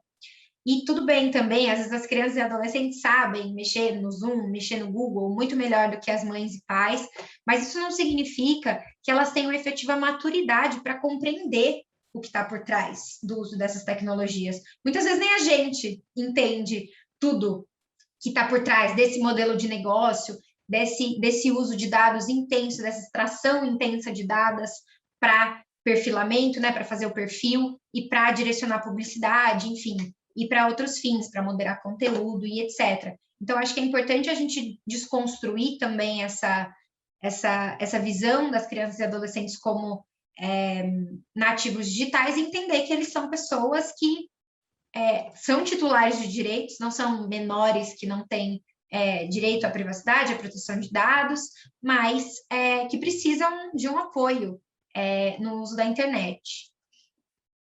E aí, aqui algumas informações. Na verdade, um dado que eu anotei aqui, quando eu digo essa intensa extração de dados, né, que o modelo de economia da atenção ele possibilita, tem uma pesquisa bem interessante que 2 pesquisadores fizeram em 2019, e um deles que é um millennial, então é diferente da gente comparar a existência de um millennial com a de uma criança, de um adolescente de agora. Ele pediu para o Google todos os dados que o Google tinha dele. Falou, Google, quero saber quantos dados você tem sobre mim. E o Google passou para ele uma quantidade de 3,51 gigabytes de informação. Bom, eu não sou da área de computação, esse número não quer dizer muita coisa, mas, em termos, traduzindo essa informação, significa que o Google tinha mais ou menos 2 milhões de páginas de Word com dados sobre esse pesquisador. Isso em 2019, isso um pesquisador que é geração millennial. Então, que não é uma criança e um adolescente que usa a internet, que está exposto à internet, às vezes desde antes de nascer, né? Às vezes tem mães e pais que compartilham o ultrassom, a foto da criança no ultrassom. Hoje tem esses ultrassons super blaster, que dá para ver mesmo a carinha, né, do bebê, na internet. Então, imagina a quantidade de informações que Google, Facebook, eu estou citando aqui pelo nome, mas tem uma série de plataformas, enfim, aplicações da internet que são estruturadas a partir desse modelo de negócio. Então, é realmente muita informação, por isso que a gente, às vezes, até brinca que as plataformas sabem mais da gente do que a gente mesmo. E como eu disse, essas plataformas, o pulo do gato, que muitas delas tentam utilizar para se escusarem de cumprir legislações sobre proteção de crianças especialmente, porque o COPPA, que é a legislação dos Estados Unidos, ela vai estabelecer proteção de dados, proteções na internet para crianças de até 13 anos. Então, muitas das plataformas falam, não, nós somos só para maiores de 13. Então, a gente não tem que seguir regras sobre a proteção de crianças. Mas, assim, é muito claro, existe uma série de pesquisas e qualquer pessoa realmente que conviva com crianças sabe dizer que elas acessam a internet. Então, trouxe aqui 3 pesquisas, a Tic Kids Online, que diz que 28% das crianças entre 9 e 10 anos, 51% das crianças entre 11 e 12 anos usam redes sociais. Uma outra pesquisa aqui da Mobile Time, que diz que o TikTok, aqui para diversificar um pouco, né, as plataformas de que eu estou falando, que o TikTok é usado por 36% das crianças brasileiras que têm acesso a um smartphone, isso é muita coisa. E uma pesquisa um levantamento muito legal do ESPM Media Lab, ele já é de 2016, já é um pouco antigo, mas ele diz que naquele ano, entre os 100 canais de maior audiência do YouTube do Brasil, 48 tinham conteúdo voltado para criança. Então, assim, é muito claro que, apesar dessas plataformas dizerem que elas são para maiores de 13, ou algumas dizem até que são para maiores de 18 anos, que as crianças estão por lá. Então, não adianta dizer que as crianças não estão e que os direitos não vão ser respeitados, porque as crianças vão estar sem os direitos, serem respeitados. Deixa eu voltar aqui a apresentação. E é um pouco sobre as consequências desse modelo de negócio baseado em dados e como ele opera para crianças e adolescentes. O primeiro ponto é que a gente pode falar em menos segurança. Se existem tantos dados pessoais assim de crianças e adolescentes sendo coletados, tem perfis tão certeiros sobre eles, essas informações, esses dados pessoais estão sendo transitados por aí, estão sendo enviados, anunciante, a própria empresa e etc. São empresas trocando entre si. Esses dados, enfim, caso eles caiam na mão de pessoas mal intencionadas, eles podem expor muito sobre a vida de uma criança e adolescente, podem colocar em risco não só a segurança online, mas também a segurança física de crianças e adolescentes. É possível descobrir onde uma criança vai para a escola, qual que é o roteiro, inclusive o trajeto que ela faz, georreferenciada, de casa até a escola e etc. Uma segunda questão é a de hiperexposição mesmo, diminuição da privacidade e o potencial discriminatório que essa hiperexposição pode trazer.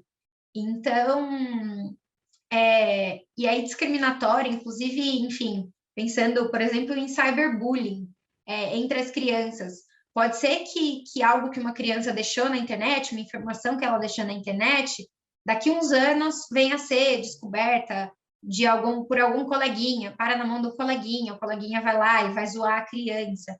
Ou, mais no futuro, vamos supor que um dado escolar de uma criança é lá guardado e no futuro determinada empresa de RH tem acesso aos dados escolares de uma criança e descobre que uma criança ficou de recuperação em física, sei lá, quando estava na 5ª série, e decide não contratar essa criança para uma vaga de emprego, quando ela já é adulta, por essa escolha. Será que essa não é uma informação que cabia ficar no âmbito privado, assim? Será que, até que ponto isso não pode ser usado mesmo para potenciais discriminatórios, agora e no futuro? Terceiro, é uma questão muito importante em crianças e adolescentes, que é o caso da modulação comportamental. Então, essa peculiar fase de desenvolvimento das crianças e adolescentes é sem dúvida que elas precisam ter um espaço para errar e para experimentar, para ser, para não ser, para querer experimentar sobre a sua personalidade, sobre os seus gostos. Todo mundo tem fases e fases quando é criança e adolescente, isso faz parte. Mas se o seu rastro digital, ele acaba te definindo tanto, ele define o que você é na internet, ele define quais conteúdos aparecem para você, com quais sugestões de amizade vão aparecer para você, até que ponto essas tecnologias também não estão modulando o comportamento dessas pessoas que estão numa fase de modulação comportamental, de percepção da sua própria personalidade, até que ponto isso não está sendo feito de uma forma lesiva. E em quarto é a questão da exploração comercial. Então, as crianças, especialmente, mas também os adolescentes, são pessoas que são mais vulneráveis a apelos comerciais, né? O próprio CDC, ele vai dizer lá no artigo 37, no parágrafo 2º, que é abusiva a publicidade que se aproveita da falta de experiência e de julgamento da criança. Ela tem menos discernimento para lidar com apelos publicitários. Então, até que ponto essa publicidade baseada em dados, essa publicidade direcionada a partir dos seus interesses, ela não se aproveita também da vulnerabilidade da criança para explorá-la comercialmente. E aí, só para trazer aqui, para ilustrar mesmo, essa notícia ela é muito recente, ela é do mês passado, foi o caso da whistleblower do Facebook, talvez alguns tenham ouvido falar, foi um caso que ficou bem famoso, uma ex-funcionária do Facebook, ela veio a público falar algo que, enfim, a gente que trabalha com direitos digitais já sabia, não é nenhuma grande novidade, mas ela trouxe que o Facebook tem pesquisas internas que documentam como esse modelo de negócio baseado em dados pode ser prejudicial, especialmente aos adolescentes, né, que estão legalmente usando a plataforma, já que as crianças estão aí invisíveis, já que a plataforma, teoricamente, é só para maiores de 13. Então, essas pesquisas dizem, por exemplo, como o modelo de negócio, a lógica do Instagram é prejudicial para a percepção de autoimagem dos adolescentes, especialmente das meninas. Não vou me alongar muito aqui para a gente ter tempo de debater, tá?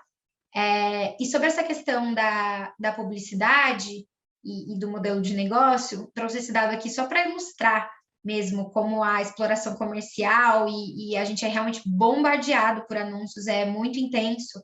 Essa organização do Reino Unido, que chama Global Action Plan, fizeram no ano passado um relatório e eles elencaram essa pesquisa que jovens entre 13 e 19 anos de idade veem, em média, um anúncio a cada 10 segundos ao navegar para o seu feed do Instagram.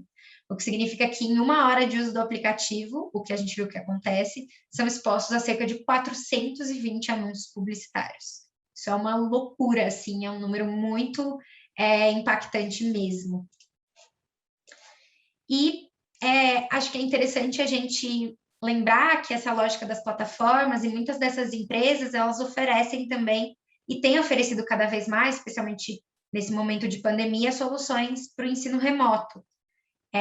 Então, no ano passado, o Instituto Alana, o Educa Digital e o Intervozes, que são 3 organizações, logo que, enfim, a pandemia começou e as medidas de ensino remoto começaram, fizeram um levantamento e viram que o Google foi a plataforma, os serviços do Google foram utilizados por mais de 60% das secretarias estaduais de educação do Brasil. E, normalmente, a gente percebeu que o Google procurava essas secretarias de educação e oferecia gratuitamente os seus serviços. É claro que, assim, esse gratuitamente até a página 2, né? Porque a gente sempre brinca que se a gente não está pagando pelo serviço, o produto somos nós, são os nossos dados pessoais. Então, são os dados pessoais aqui de estudantes, crianças e adolescentes, de professores, são dados que podem dizer muito sobre o perfil de crianças e adolescentes nesse momento de exercício de um direito fundamental, que é o da educação, né? Então, depois a gente pode até falar um pouco mais, enfim, caso estão dúvidas, caso surja nos debates, sobre como funcionam os termos de uso específico aí das plataformas de ensino, mas existem pesquisas bem legais que foram mapeadas aí na pandemia, de pesquisadores que analisaram minuciosamente os termos de uso do Google, por exemplo, for Education, da Microsoft também, mas são empresas que operam com base nesse modelo de negócio baseado em dados. Então, esse é um ponto de atenção bastante importante. E aí eu quis trazer aqui um pouco o papel das promotorias de justiça, já que a gente está conversando aqui entre o Ministério Público na proteção de dados de crianças e adolescentes. Esse é um caso dos Estados Unidos. Infelizmente, não foi um caso bem sucedido no primeiro momento, mas o attorney, né, do estado do Novo México, ele entrou com um processo contra o Google por conta da coleta de dados na plataforma do Google para a educação. A questão é que, enfim, ele disse que o Google estava ilegalmente coletando dados de crianças com menos de 13 anos sem o consentimento das mães e pais e usando esses dados para fins escusos. O caso acabou não sendo bem sucedido, como eu falei, porque o juiz entendeu que não teria problema do Google estar coletando esses dados sem consentimento, porque a escola poderia dar o consentimento no lugar das mães e pais. Então, ele acabou passando por aí e se isentando de entrar muito na controvérsia sobre o uso mesmo que é feito dos dados. Mas eu acho que esse é um ponto bastante interessante. E aqui, estou passando rápido para ter tempo da gente discutir, queria só trazer um pouco também o debate sobre sharing, que acho que é um tema que está muito atual e é um debate bastante complexo para a gente fazer sobre proteção de dados e crianças e adolescentes na internet. O sharing, ou oversharing, é basicamente a prática de divulgar de forma exagerada imagens e informações sobre filhos, crianças e adolescentes nas redes sociais. Share, de compartilhar, e parenting, que seria exercício da parentalidade, né, em inglês, daí que vem o termo. Então, essa ideia de compartilhar excessivamente sobre a vida das crianças nas redes sociais ganhou esse termo. O sharing, ele acontece de diversas formas e o Brasil é campeão em uso de redes sociais, então acaba sendo também, de certa forma, campeão no sharing. Eu trouxe aqui um exemplo, mas existem vários como esse, tá? Que é o caso de um bebê. Esse perfil foi criado quando o bebê ainda nem tinha nascido. Ele é filho de, enfim, de influenciadores digitais famosos, que é uma criança com 1 ano, quando eu tirei 1 ano e pouco, quando eu tirei esse print, que tem 2,3 milhões de seguidores no Instagram. É uma loucura, assim, é um perfil que é todo baseado em compartilhar sobre a vida dessa criança, que é uma criança que definitivamente não tem discernimento para entender o que está acontecendo, para conseguir colocar para o seu pai, para sua mãe, que talvez não se sinta confortável com aquilo, ou independentemente disso, para efetivamente exercer o seu direito à privacidade. E aí aqui para o sharing também, ele é uma questão complexa, por quê? Porque, a priori, ele parece ser uma prática muito problemática, mas é algo que mães e pais estão fazendo errado. É muito errado o discernimento, você compartilhar excessivamente sobre seu filho na internet, mas às vezes esses debates mais rasos não consideram que as plataformas também operam nessa lógica de superexposição dos usuários. Então, as plataformas, elas te incentivam a fazer uma superexposição na internet. Então, retomando a acepção da responsabilidade compartilhada pela proteção dos direitos de crianças e adolescentes, é interessante pensar que talvez não seja só uma responsabilidade das mães e pais, não sejam só as mães e pais que acordaram e resolveram achar bonito compartilhar as crianças e adolescentes na internet. Talvez tenha uma questão de fundo que vem aí. E cabem alguns debates sobre se existem soluções jurídicas apropriadas para lidar com isso. Não tem resposta fácil, existe a possibilidade das crianças pedirem, quando mais velhas, quando tiverem algum discernimento, o exercício do seu direito à eliminação, ao apagamento dos seus dados, das imagens que seu pai e sua mãe postaram na internet. Existem até casos, enfim, na Europa, de pedido de indenização contra mães e pais por exposição excessiva na internet. E existe um caso aqui também, que eu queria trazer só para a gente ter em mente, que o sharing ele pode tanto acontecer por, enfim, pessoas normais na rede, então mães e pais que têm suas redes sociais e compartilham, mas o sharing também é um debate em casos que a gente tem crianças e adolescentes que são influenciadores digitais. O Brasil é campeão nos influenciadores mirins, né? YouTubers, TikTokers e etc. E essas crianças, muitas vezes, elas têm uma rotina de trabalho. Assim, elas têm que postar vídeo, produzir conteúdo com alguma frequência para que o canal delas seja entregue pelas plataformas. Muitas vezes elas são procuradas por marcas para fazer parceria de publicidade, enfim, chega lá na casa dela os recebidinhos, chega Barbie ou, enfim, brinquedos, outros produtos para que elas mostrem. E existe aqui esse caso, essa possibilidade de uma medida de proteção ser, nesses casos em que a gente está falando de influenciadores digitais mirins, ser feito o reconhecimento de que é uma atividade de trabalho infantil artístico, que é uma categoria que está prevista no ECA, está prevista em convenções internacionais, por exemplo, da OIT, para que tanto as plataformas que estão se beneficiando da postagem de conteúdo dessas crianças e adolescentes sejam responsabilizadas pela proteção dos seus direitos. Dessas eu estou falando das influenciadoras digitais mirins, isso pode envolver, inclusive, uma regulamentação quanto ao uso de imagem, quanto que, enfim, mães e pais também tenham alguns deveres aí, quanto, por exemplo, ao compartilhamento de imagens ou ao tempo de trabalho. E aí, para fechar, queria abrir aqui para vocês um caso que, inclusive, até o ano passado, existia um inquérito civil aí no Ministério Público do Rio de Janeiro, acho que seria bem legal de debater. Eu atuei nesse caso como advogada do Instituto Alana, que foi o caso da Bel para Meninas. A Bel, ela é uma influenciadora digital mirim, ela é adolescente agora, mas ela começou bem criança, e no ano passado subiu nos Trending Topics do Twitter a hashtag Salvem Bel para Meninas, porque foi criada, enfim, uma teoria, que não sei se eu posso dizer que é uma teoria da conspiração, mas muitos seguidores, a partir de vários vídeos da Bel, entenderam que estava existindo um abuso da sua imagem e que a mãe da Bel estava forçando que ela trabalhasse de uma forma que ela não estava confortável.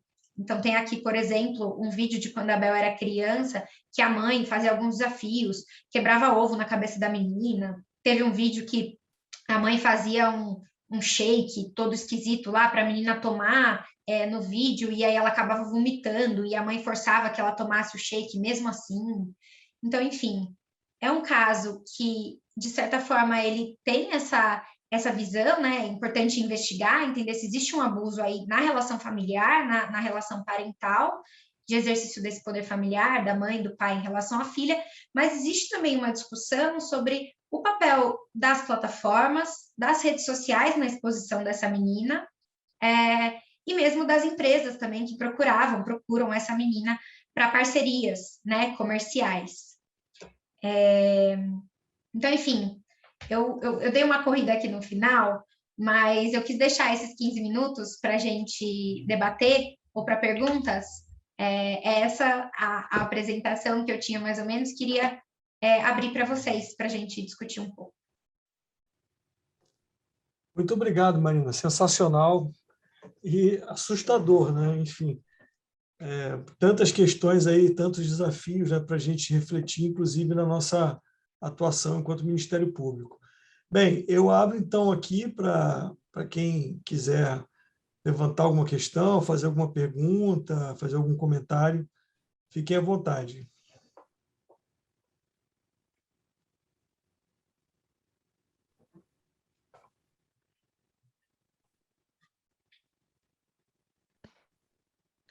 Sim, um momento, deixa eu ativar aqui.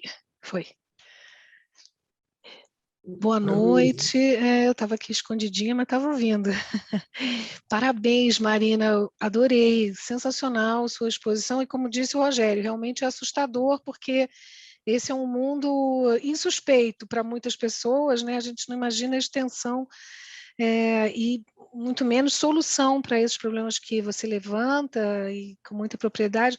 Eu queria que você contasse um pouco mais desse caso último que você noticiou, assim, o que aconteceu, como é que foi, porque eu acompanho, assim, minha área de atuação e de estudo é o direito do consumidor. Então, a gente se encontra aí, eu conheço o pessoal da Alana, sou admiradora do trabalho que há anos vem sendo desenvolvido, o controle da publicidade infantil e essa norma que você referiu, né, da publicidade abusiva. Eu sempre digo, eu sou professora também na PUC do Rio, e eu digo aos meus alunos, olha, a proibição da publicidade infantil, porque qual é a propaganda que não se aproveita da deficiência de julgamento da criança? Eu não conheço, então não existe isso, né? Então, no Brasil, há muito tempo, a gente, né, desde 1991, que a publicidade infantil é proibida, é considerada abusiva. Mas há uma tolerância, e acho que aí uma questão cultural também importante, né, que entra aí nessa discussão. Nós, como pais, como educadores, nós toleramos, né, essa educação que as crianças vão recebendo desde pequenas e, de um certo modo, né, os pais, não digo abdicando aí dos seus direitos, mas às vezes por necessidade botam a criança para ver. Antigamente era ver televisão, agora fica aí com o telefonezinho quietinha e distraída, né? Então é um recurso. E tem um dado cultural que você apontou, né, muito corretamente, que no Brasil por que nós somos sempre campeões de coisas horríveis, né? Eu fico pensando nisso com tristeza. Assim, podíamos ser campeões de outras coisas, né? Boas. Agora somos campeões das vacinas, que bom. Então vamos ficar com isso. Mas, assim, como lidar com essa situação? Então, eu queria saber um pouco mais desse caso concreto, porque eu imagino, embora não seja especialista nessa área, não tenha conhecimento para discutir aqui com você, mas eu imagino que os próprios pais se oponham a determinadas medidas que possam vir a ser tomadas na proteção, né, dos seus filhos. Então, como é que esse caso foi encaminhado e o que você pensa disso? Com certeza, Heloísa. Primeiro, eu concordo muito com as questões que você pontuou, né? A publicidade infantil, essa grande máxima do Instituto Alana, e eu saí de lá, mas eu continuo levando essa máxima comigo. A publicidade direcionada para criança, ela é ilegal, ela é necessariamente abusiva. Inclusive, a gente entende que essa publicidade baseada em dados, que tem esse extra de persuasão, ela seria ainda mais abusiva, né? Inclusive, possivelmente para os adolescentes também. Mas, entrando aqui no caso da Bel, esse é um caso que ficou grande no ano passado. Então, no começo do ano passado, explodiu essa hashtag Salvem Bel para Meninas, e aí o pessoal começou a fazer, teve até esses vídeos, tem um canal, eu esqueci o nome do canal, mas é um perito de análise facial, e ele faz uma série de vídeos, enfim, analisando o rosto das pessoas e as emoções, e ele fez uma sobre a Bel, para ver se nos vídeos ela estava mesmo desconfortável e etc. Enfim, foi um caso que ganhou uma repercussão importante, por essa compreensão de que a Bel estaria sendo forçada a essas situações extremas, do tipo, vomitar no vídeo e etc., mas também que existia, que ela não estava com tanta vontade, talvez, de continuar produzindo conteúdo, ou não esse tipo de conteúdo. Então, existia a ideia de que a Bel começou a ser youtuber muito cedo, e ela foi virando adolescente, né? Era criança, foi virando adolescente, mas o conteúdo dela seguiu infantil. Então, por uma pressão, supostamente, tá? Por nessa hashtag, enfim, aí na história que foi criada, por uma pressão da mãe, porque o público da Bel continuava infantil. Então, esse inquérito ele foi instaurado pela Promotoria da Infância, aqui do MP do Rio, eu estou falando de São Paulo, num primeiro momento para apurar as condições, enfim, o exercício mesmo dessa tutela parental, se existia ou não algum abuso nessa relação entre a mãe e a criança. E aí, na oportunidade, a gente fez uma contribuição no Instituto Alana, vou inclusive pegar o link aqui para mandar, porque é uma contribuição bem interessante, que ficou bastante completa, e a gente quis trazer a importância de pensar também no papel das plataformas e das empresas anunciantes que estão envolvidas no canal da Bel. Por quê? Porque a gente entende que, a partir do momento em que ela, como criança, ela está há anos nas plataformas, ela é forçada pela lógica das plataformas, e, enfim, talvez pelas mães, mas, de qualquer forma, pela lógica da plataforma, o canal dela opera com base numa frequência de produção de conteúdos, então ela tem que postar conteúdos frequentemente, existe aí uma continuidade, né, na produção de conteúdo. Existe também uma relação direta e econômica entre a plataforma e ela. A plataforma remunera Ela, a partir do momento em que ela tem milhões de visualizações, tem seguidores, etc., existe uma relação econômica também entre empresas anunciantes que buscam o canal dela para, enfim, para fazer vídeos e parcerias, né? Que essa seria uma atividade de trabalho infantil artístico. Então, que a Bel está trabalhando e que tudo bem ela trabalhar, desde que ela tenha também os seus direitos nessas relações de trabalho de forma mais ampla. Então, primeiro, que para essa atividade acontecer, seja, enfim, expedido um alvará, né, exista uma autorização judicial, conforme requisita o ECA, que o ECA não fala expressamente em influenciadores digitais mirins, porque o ECA é de 1990, o ECA fala de atores e atrizes, cantores mirins, e, salvo engano, fala de participação em certames de beleza, que, enfim, algo talvez um pouco ultrapassado também, mas a gente entende que existe, sim, uma correlação, né? Hoje, em 1990, eram muitos...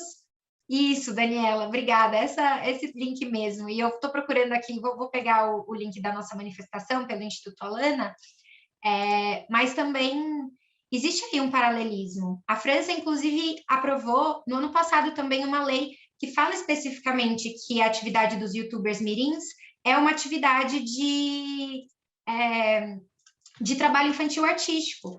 Então, que essas crianças que estão exercendo, crianças e adolescentes, aqui o link da manifestação, depois vocês podem dar uma lida, entender um pouco mais, que existe uma série de direitos. Então, por exemplo, esse alvará judicial, que ele precisa ser reconhecido, ele vai limitar a quantidade de horas que a criança pode exercer do trabalho por semana, ele vai, eventualmente, vai existir um acompanhamento, vai determinar um acompanhamento psicológico, outro tipo de acompanhamento para que essa atividade de trabalho não acabe prejudicando o exercício de outros direitos por parte das crianças.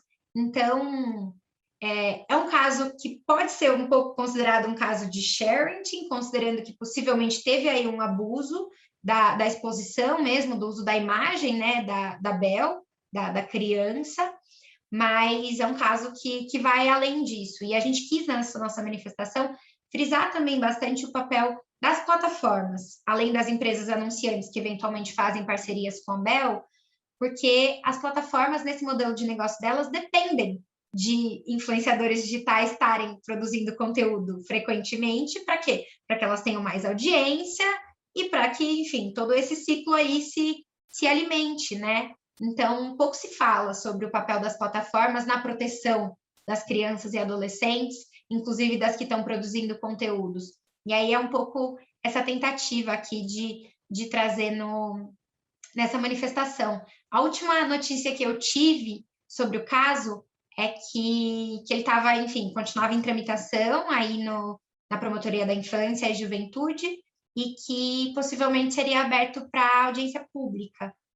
Acho que, enfim, seria interessantíssimo, um caso, não, claro, né, especificamente sobre a menina com os pais, isso de forma alguma ser objeto de audiência pública, mas essas outras questões mais amplas sobre o trabalho infantil artístico, o papel das plataformas nele, enfim, acho que seria um caso paradigmático, possivelmente bem interessante para puxar aí essas discussões que no fim estão todas muito, muito juntas, muito embrincadas, não tem como falar de uma sem falar das outras. E uma coisa importante também é o controle sobre a destinação do produto desse trabalho, né? A gente viu agora o caso do Nirvana, né? Do álbum do Nirvana, do bebê, o sujeito adulto, e ele relata os problemas que teve em razão dessa exposição e tal. Então, é novo, mas não é, só mudou o formato, porque essa história é antiga, né?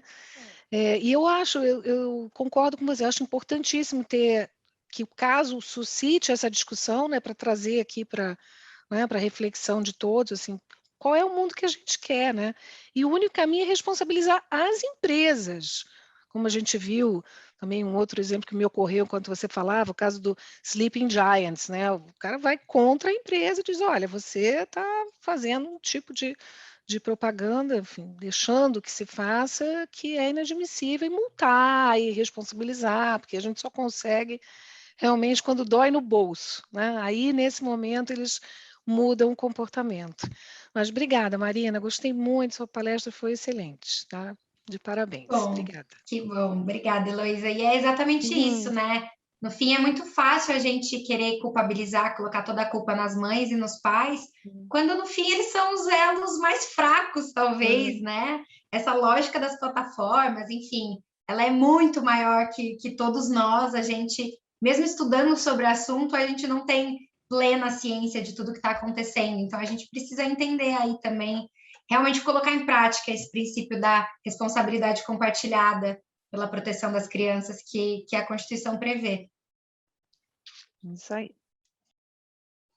Bem, temos ainda 2 minutos. Se alguém ainda quiser falar alguma coisa, perguntar, comentar. Marina, eu fiquei pensando muito, né, quando você traz a Constituição Federal, enfim, da proteção integral, de uma responsabilização compartilhada, e quando você fala, né, você inclui na ideia de sociedade as empresas, né, essa discussão, né, da responsabilidade das empresas, do dever, né, que elas têm de proteger, respeitar e reparar, se for o caso, né, em situações de violação de direitos humanos, né? Essa relação é um debate de empresas e direitos humanos que, enfim, que amplia muito esse debate, que às vezes pode até ser um pouco moralista, né? É a família, os pais, né? A culpa dos pais e tal, mas que, na verdade, tem toda uma estrutura, uma rede, né? Econômica aí por trás, né? Então, muito interessante esse ponto que você trouxe para a gente refletir, né, sobre também o nosso trabalho, né? Quer dizer, como a gente pode ir mais além, né? Como a gente pode... Tem outras camadas aí que a gente precisa refletir, né, e enfrentar. Muito bacana. Sim, uma coisa que eu tenho tentado levantar a bandeira também, sempre trazer como a proteção de dados de crianças e adolescentes, ele é um tema transversal a tudo, né? Quando a gente pensa de internet. É que normalmente ele não é considerado. Então, toda essa discussão, por exemplo, que teve no começo do ano sobre a mudança da política de privacidade do WhatsApp. Também tem crianças usando o WhatsApp, apesar do WhatsApp dizer que não. Também tem adolescentes usando o WhatsApp, apesar de não ter nenhuma regra específica sobre o tratamento de dados de adolescentes. Então, assim, a gente também precisa lembrar que esse é um tema transversal, que qualquer discussão sobre proteção de dados a gente também precisa trazer crianças e adolescentes. Bacana, bacana. Bem, 20h30, não quero também abusar mais da Marina, né? 2 horas, aí, com um intervalinho rápido de 5 minutos. Marina, muito obrigado, foi excelente. Acho que assim, você trouxe várias reflexões importantíssimas para nós. Lembrando que essa aula ela foi gravada e vai ficar na intranet da nossa associação, vai ser compartilhada também com os colegas do Paraná, então, certamente outras pessoas terão a oportunidade de assistir essa aula. E gostaria de fazer também a propaganda da próxima aula, já coloquei aqui no chat, será no dia 8 de novembro, então, sem ser a próxima segunda, que é a véspera de feriado, a outra, é sobre tutela coletiva e LGPD com o professor Rafael Zanata. Então, aguardamos aí a participação de vocês e desejo uma boa noite aí para todas e todos e saúde. Obrigada, boa noite. Um abraço aí. Tchau, tchau.